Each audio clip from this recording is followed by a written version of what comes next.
Hello everyone, my name is Emily and I work for LA Audubon Society, and today I'm going to show a tour of plants that I have at my home that include both non-native and native species. So a lot of these plants have been here for many years, 20 years plus even. And the first plant I'm going to talk about is the Carol Lily. This is in a lot of paintings. If we're talking about like Diego Rivera, these are non-native, but they're not, just by my own observation, I've noticed that they're not really that competitive. We have a lot of areas here. So these are the beautiful Carol Lilies that we have. The second plant is LA's official city plant, which is a little funny because it's actually not native to Southern California or LA. It's the bird of paradise. My mom has had this in her front yard for many years.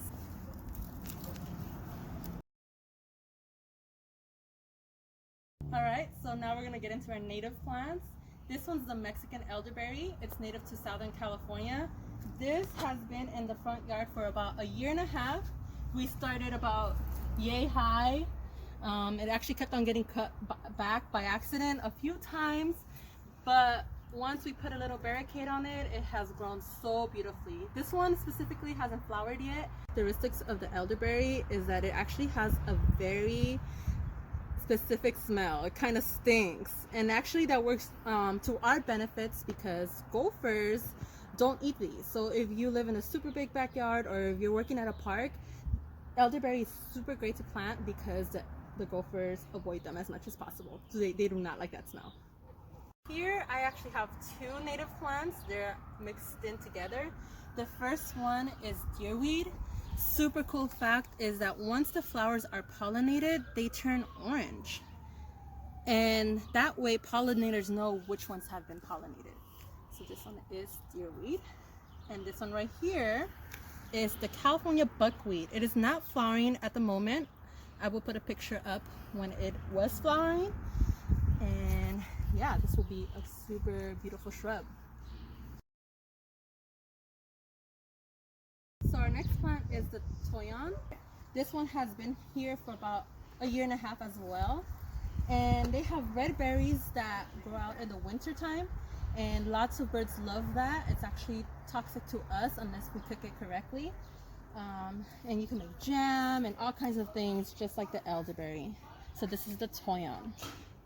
So in my to-do list is to plant this penstemon. This one comes from Peter Payne, and it's called Penstemon spectaculis. So it's the showy penstemon. And pretty much when I plant this is I'm going to pick an area and remove these weeds. These are weeds here. Scrape out some area, dig a hole, and plant this in. So I might put it right here, right between the Toyon and the woolly curl.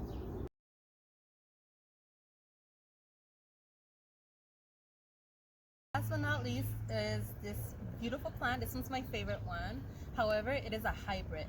This specific species is not a native to Southern California, but what it's mixed with, one of the plants is native. So the native plant is the woolly blue curl, and it is mixed with the Mexican blue curl, and it makes this beautiful plant called Midnight Magic, and it has an aromatic scent, so that means it smells pretty nice, and it grows pretty well here. I've had this for about a year, and it has purple flowers that last a really long time,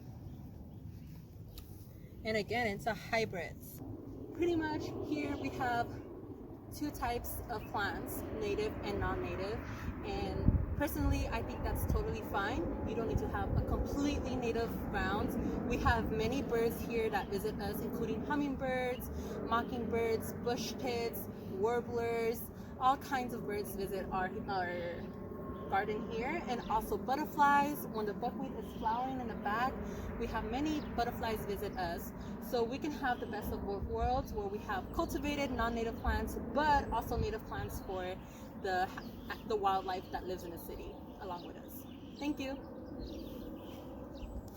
Hello, my name is Areli Mendia Perez, and I will be showing you my garden, which is also my mother's garden.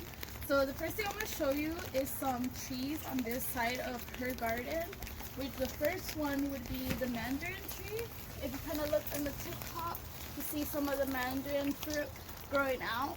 So if I'm correct, I don't think this is a native tree, but it is a fruit tree. So we have it here. It's a citrus tree, and it's been growing for about like 4 years, I believe, since the last time we planted it here. The next one is the strawberry guayaba tree, also known as the strawberry guava tree. So right now it's just flowering, so you see the buds all over the tree. The fruit is pretty small, like kind of like a strawberry red, pretty sweet, but also not native. And on this side, if you look all around here, you see California poppies growing. So I have planted these seedlings in the ground 4 years ago. They have overtaken this whole area, as you can see, filled with poppies. And if you look on this side, this one is gonna get its first flower. So right now is the time for the California poppies to be coming out. It's native to California, and it's the state flower.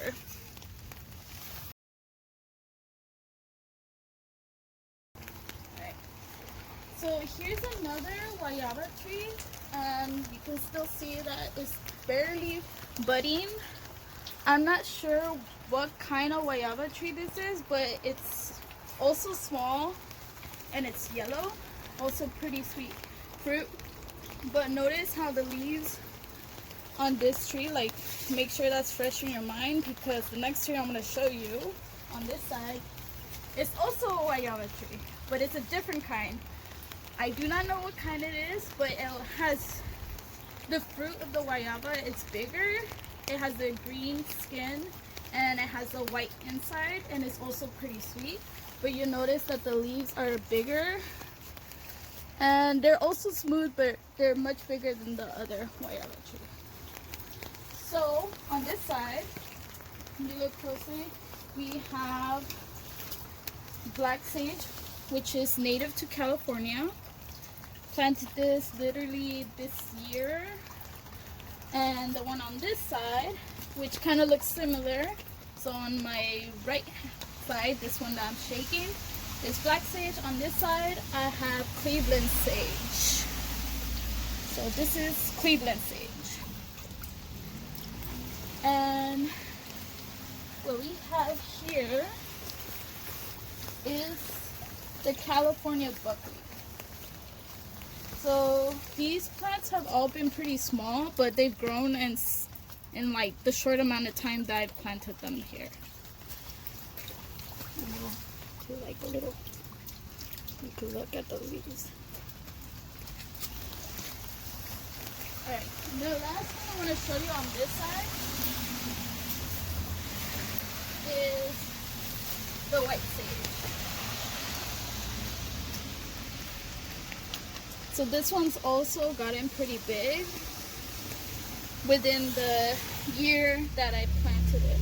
And you see how spread out it has gotten from just being planted in that year that it's been here.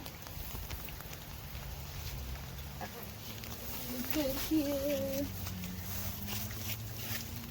Oh, I'm like sinking in there.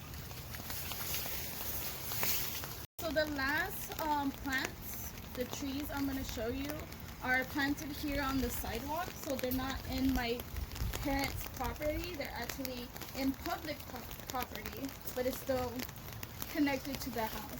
So the first tree I'm going to show you is an avocado tree. So this one has been growing here for I think about 5 years as well.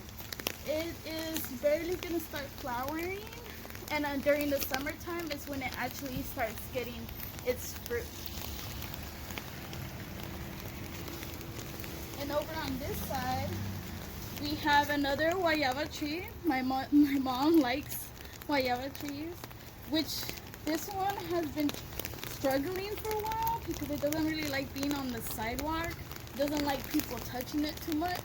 But you know, everyone likes their fruit, so they can't help themselves. But she has been growing pretty nice on this side. She used to be like this long. Now she's like almost as tall as I am. So it's a big improvement for that.